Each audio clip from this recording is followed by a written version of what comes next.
अल्हम्दुलिल्लाह। आप बताइए? मैं भी खैरियत से। गुब्बारे लो गुब्बारे, गुब्बारे लो रंग बिरंगी गुब्बारे, गुब्बारे लो गुब्बारे। अरे मौलाना अस्सलाम वालेकुम। वालेकुम अस्सलाम रहमतुल्लाहि व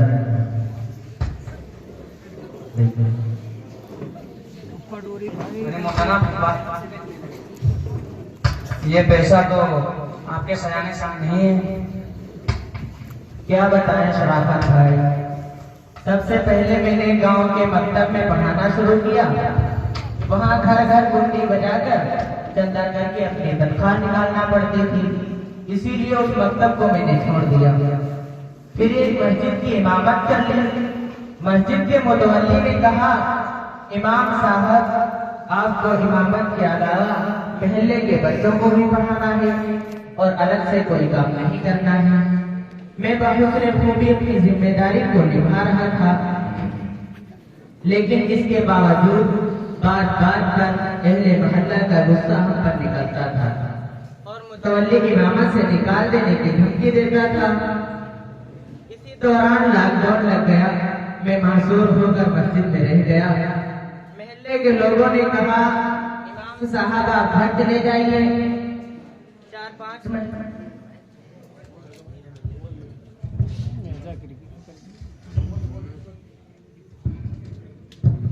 4-5 महीने में घर रहा।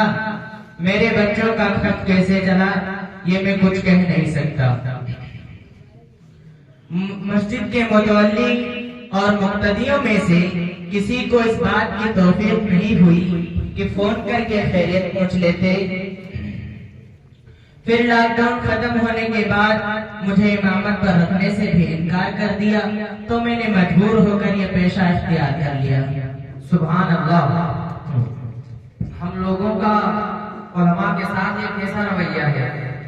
ये बेचारे हमारे बच्चों को 3 से रोज नमाज कराते हैं और नमाज पढ़ाने के लिए 5 वक्त की पाबंदी करते हैं और बहुत करीब तनख्वाह पर राजी रहते हैं, लेकिन फिर भी हम इनकी कदर नहीं करते। और लॉकडाउन में हमने इनकी खैरियत तक नहीं पूछी। लॉकडाउन में कुछ मदरसे के जिम्मेदारान और मस्जिदों के मुतवल्लियान ने इन उलमा के साथ बहुत ही नावरा सलूक किया, लेकिन इस मौके पर भी कुछ मदरसों ने आला अखलाक का नमूना पेश किया। उन्हीं मदरस में से ये हमारा मादरसा अशरफुल उलूम लखीमपुर भी है, जिसने हसबे दस्तूर अपने असातिज़ा की तनख्वाह जारी रखी। ऐसे मदारिस के जिम्मेदारान काबिल मुबारकबाद हैं। खैर, आपको मुनासिब पेशा इख्तियार कर लें और उसके लिए जिस चीज की जरूरत पड़े बंदा आपके मुआविनत हर कदम पर तैयार रहेगा। अब्बा गुब्बारा लेंगे? गुब्बारा नहीं खेला जाता। दिला दीजिए, बच्चा है। चलो भाई अब गुब्बारा कितने का है? 12 रुपये का है। चलो भाई एक दे दो।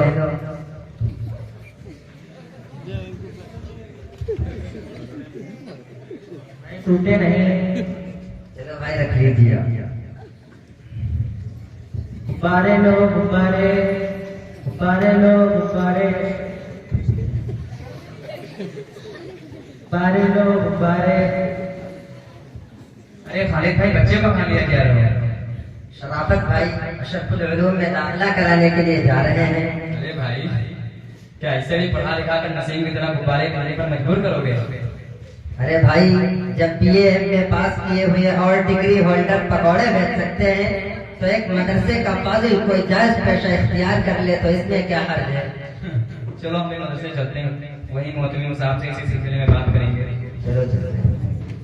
भाई आप कहाँ जा रहे हैं? मैं मदरसा अशरफुल उलूम जाना है। देखिए हमारा ऑटो यहाँ खड़ा हुआ है, आप देख लीजिए। चलो चलो, एक मिनट, कितना किराया होगा? जो मुनासिब हो दे दीजिए। चलिए चलते हैं।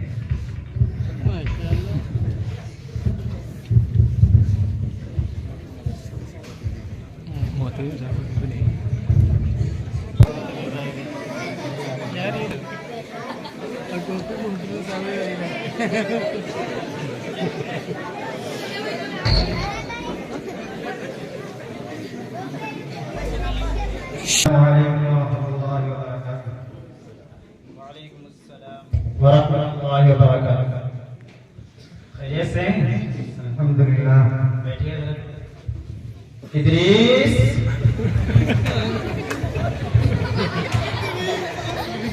ये मौजूद देखो मेहमान आए हुए हैं, ये नाश्ता लेकर आओ। निसार के ऑर्डर पे जाना तो सासा हो लेकर आना जी। और बताइए शराफत भाई क्या हाल है? अल्हम्दुलिल्लाह, आपकी दुआएं हैं। ये साहब आपके साथ है। ये अपने बच्चे का दाखिला कराने के लिए लाए हैं। लीजिए नाश्ता भी आ गया। लीजिए पी लो।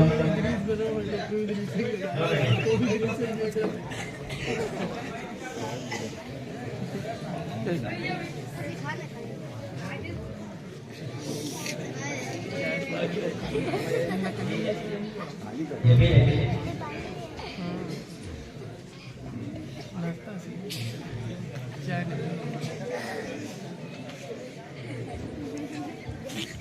और बताइए। मौलाना, मुझे आपसे एक बात करनी थी। जी बताइए क्या बात करनी है? मौलाना, मैंने मौलाना नसीम साहब को गुब्बारे बेचते देखा। हाफिज इकराम को मैंने कारपेंटर का काम करते देखा। और हाफिज सद्दाम के बारे में मैंने सुना कि वो टेलर बन गया है। मौलाना इस्राइल के बारे में सुहेल ने बताया वो दिल्ली फैक्ट्री में काम करता है।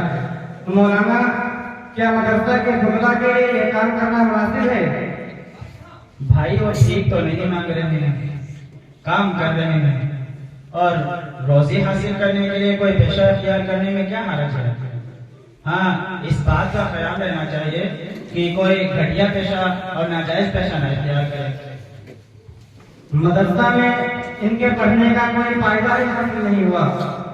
मदरसा में पढ़ने का मतलब तो पढ़ना पढ़ाना है। इन्होंने तो सारा पढ़ा पढ़ाया बर्बाद कर दिया। नहीं, ऐसा नहीं है। मकातब इस्लामिया प्राइमरी स्कूल के माने में इनकी तालीम का मकसद यह है कि बच्चे ज़रूरियात दीन से वाकिफ हो जाएं और सही अकाईद और हमारे ज़रूरियात से रोशनास हो जाएं, ताकि हर मुसलमान सही अकाईद और फराइज़ व वाजिबात और हलाल व हराम से वाकिफ हो जाए। और दीनी मदारिस की तालीम का मकसद मकतब से फारिग होने वाले बच्चों को दीन का मुकम्मल आलिम बनाना है, ताकि दीन का इल्म महफूज रहे और कोई दीनी मसला पेश आने के वक्त हम उसे रुजू कर सकें। और उसका हुक्म शरई जानने के लिए जब हम उनसे रुजू करेंगे तो वो मिल्लत इस्लामिया की सही रहनुमाई करेंगे। और रहा दूसरों तक इल्म पहुंचाना, तो ये फर्ज किफाया है। कुछ उलमा इस काम को अंजाम देंगे तो सब के सब जिम्मे से बरी हो जाएंगे। अगर मदरसों में हाई स्कूल या इंटर तक की तालीम को शामिल कर लिया जाए तो इन तलबा को डॉक्टर या इंजीनियर वगैरह बनने का मौका मिल सकता है और इनको ऐसे पेशे इख्तियार करने की जरूरत नहीं पड़ेगी और ये बच्चे तरक्की करेंगे। देखो भाई, एक कामयाब माशरे के लिए हर तरह के माहिर की जरूरत है। बिलाशुबा हमें माहिर डॉक्टर की जरूरत है, हमें काबिल इंजीनियर की जरूरत है, हमें आला किस्म के साइंसदान और फलसफा की जरूरत है। लेकिन एक आदमी बैक वक्त तमाम कामों का ना माहिर बन सकता है और ना ही तमाम कामों को कर सकता है। इसीलिए आप देखते हैं कि कोई डॉक्टर बन जाता है, कोई इंजीनियर बन जाता है, कोई साइंस को तरजीह देता है, कोई वकालत पढ़ता है, कोई सियासत को मंतखब करता है। लेकिन अगर कोई शख्स चाहे कि वो 2 या 2 से ज्यादा फनों को पढ़े, 2 फनों में रसूख हासिल करे, तो ऐसा मुमकिन तो है। लेकिन अगर कोई शख्स 2 कामों को करेगा, 2 फनों को पढ़ेगा, तो किसी भी फन का माहिर और काबिल नहीं बन सकता। क्योंकि अगर वो दोनों फनों को पढ़ेगा तो एक वक्त में उसको 2 फन बिल्कुलिया तौर पर हासिल नहीं हो सकते। इसीलिए आप देखते हैं कि जो डॉक्टरी पढ़ रहा है उसको इंजीनियरिंग नहीं पढ़ाई जाती है, क्योंकि अगर इनको दोनों चीजें पढ़ाई जाएंगी तो डॉक्टर बन पाएगा नहीं इंजीनियर। इसी तरह हमें ऐसे उलमा की जरूरत है जो कुरान और हदीस के उलूम में रुसूख रखते हों और कोई मसाला पेश आने के वक्त उसका हुक्म शरई जानने के लिए हम उनसे रुजू कर सकें। और अगर ऐसे मदरसों में असली तालीम को शामिल कर लिया गया तो फिर वो आलिम बन पाएगा ना इंजीनियर, वो आलिम बन पाएगा ना डॉक्टर, वो आलिम बन पाएगा ना वकील, वो आलिम बन पाएगा ना साइंसदान, वो घर का रहेगा ना घाट का। ऐसा मौलवी खुद भी गुमराह होगा और गलत सलत मसाइल बताकर दूसरों को भी गुमराह कर देगा। इसीलिए आप स्कूल वालों को मशवरा नहीं देते हैं कि डॉक्टरी के साथ इंजीनियरिंग भी पढ़ाइए, लेकिन आप लोग मदरसे वालों को मशवरा दे देते हैं। मेरे भाई, इस बात को समझो और दीनी मदारिस में असली तालीम करने वालों की साजिश और जहालत को समझो। ये एक प्रोपेगेंडा है जिसका हम जहालत की बिना पर शिकार हो जाते हैं। मौलाना आप शेर लेंगे? नहीं, हमें नहीं लेना। देखिए बिल्कुल असली है, वहीं पेड़ से काट कर लाए हुए हैं। देखिए बरैया पड़ी हुई है। नहीं, हमें नहीं लेना है। आप हमारे स्टाफ को दिखा दीजिए, लेना चाहे तो ले लें, क्योंकि हमारे घर पे अभी थोड़े दिन पहले लिया गया था, रखा हुआ है। कोई तो ओके। लेकिन फिर भी मौलाना कम अज कम मदरसों में हिंदी, इंग्लिश और किताब पढ़ाना चाहिए ताकि इनको दुनियावी कामों में किसी की जरूरत ना पड़े। जी, मदरसों में बकदरे जरूरत हिंदी, इंग्लिश और हिसाब पढ़ाया जाता है और फारिगीन के लिए उलमा ने इंग्लिश स्पीकिंग के शोबे कायम कर दिए हैं जिनमें तलबा दाखिला लेकर इंग्लिश में अबूर हासिल कर सकते हैं। अस्सलामुअलैकुम। घर पर मेहमान आए हुए हैं, हम आपको बुला रहे हैं। कहाँ के मेहमान आए हुए हैं? अच्छा, इसको लिए चलो, मैं आ रहा हूँ। आप लोग बैठे, मैं अभी थोड़ी देर में आ रहा हूँ। जी, मेहमान आए हुए हैं। जी,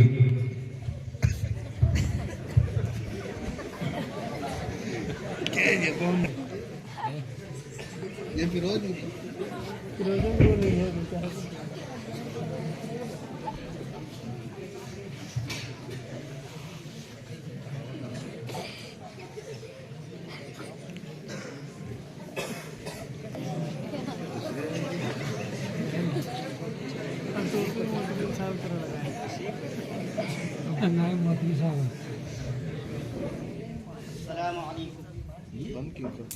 अस्सलामु अलैकुम वरहमतुल्लाहि वबरकातुह। वालेकुम अस्सलाम व रहमतुल्लाहि व बरकातुहू। और खैरियत से हैं? इदरीस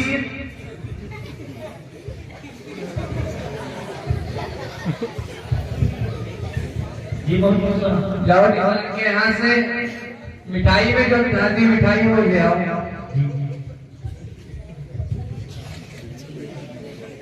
क्या कोई एक खबर है?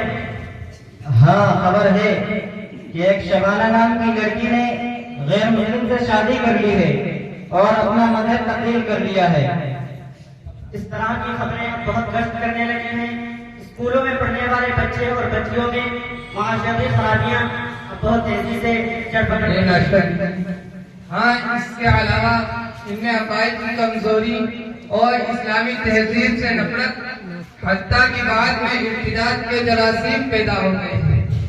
नीस वो शर पसंदों के निशाने पर रहते हैं, जैसा कि गुज़िश्ता साल हम सब ने हिजाब के ताल्लुक से कैसा फसाद बर्पा होते हुए देखा। इस नाजुक से दौर में अब हमारे लिए और अपने दीन ईमान को बचाना बहुत ही मुश्किल हो गया है। क्या हमें स्कूल में अपने बच्चों को नहीं पढ़ाना चाहिए?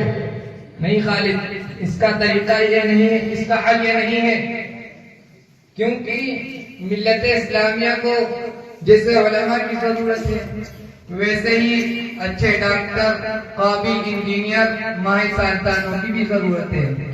कोहना मशहूर वकील की भी जरूरत है। तो इसका हल ये है कि हम अपने बच्चों को स्कूल की तालीम देने से पहले उनको मदरसे में भेजें, ताकि इन बच्चों में और इनके दिलों में सुन्नत नबी और इस्लामी तहजीब व तबद्दुन की मोहब्बत को रचा बसा दिया जाए और इनको तारीख इस्लाम से जरूर वाकिफ करा दिया जाए, फिर इनको स्कूल में दाखिल करें। इसका क्या तरीका है? क्योंकि मदरसे में और स्कूल में बैक वक्त पढ़ाना मुमकिन नहीं है, तो हम इनको दीन की तालीम से कब और कैसे रोशनास कराएं? हाँ, इसका तरीका ये कि हम ऐसे स्कूल बनाएं जिसके निसाब और सिलेबस में दीन की बुनियादी बातों पर मुश्तमिल किताबों को शामिल किया जाए और इसके लिए घंटा भी मुकर्रर कर दिया जाए, ताकि इनको इस्लामी आदात और आदाब सिखाए जाएं और ताकि इन बच्चों में दीनी पुख्तगी पैदा हो और इस्लामी तहजीब की तमद्दुन की मोहब्बत को इनके अंदर पैदा हो। तो इसका हल यही है कि आप जैसे को लोग माताओं को चाहिए कि ऐसे स्कूल बनाएं। आप अगर जब आगे बढ़ेंगे तो हम उलमा हर मैदान में आप लोगों के जाने बचाना खड़े रहेंगे इंशाअल्लाह। हम सब मिलकर ऐसे स्कूल खोलेंगे ताकि हमारे बच्चे अच्छे डॉक्टर, काबिल इंजीनियर और माहिर साइंसदान होने के साथ साथ दीन की बुनियादी बातों से रोशनास हों और इस्लामी गैरत से सरशार हों और हमारी बच्चियों के स्कूल में दाखिल होने के लिए स्कार्फ और बुर्काना करवाया जाए और हमारी बच्चियां शर्पसंदों के इश्क के नरमे में फंसकर अपने ईमान और इस्लाम से हाथ न धोएं और उनकी और हम सबकी इज्जत व आबरू महफूज रहे। अल्लाह ताला हम सबको इसकी तौफीक अता फरमाए। आमीन। अच्छा मुख्तार साहब, मैं चलता हूँ, फिर मुलाकात होगी। सलाम। साहब बच्चे का दाखिला करवाना है। अब तो सालाना का टाइम चल रहा है, आप ईद के बाद 10 शव्वाल के बाद आइए, आपके बच्चे का दाखिला हो जाएगा इंशाअल्लाह। ठीक। हेलो, बड़े रंगीन और संगीन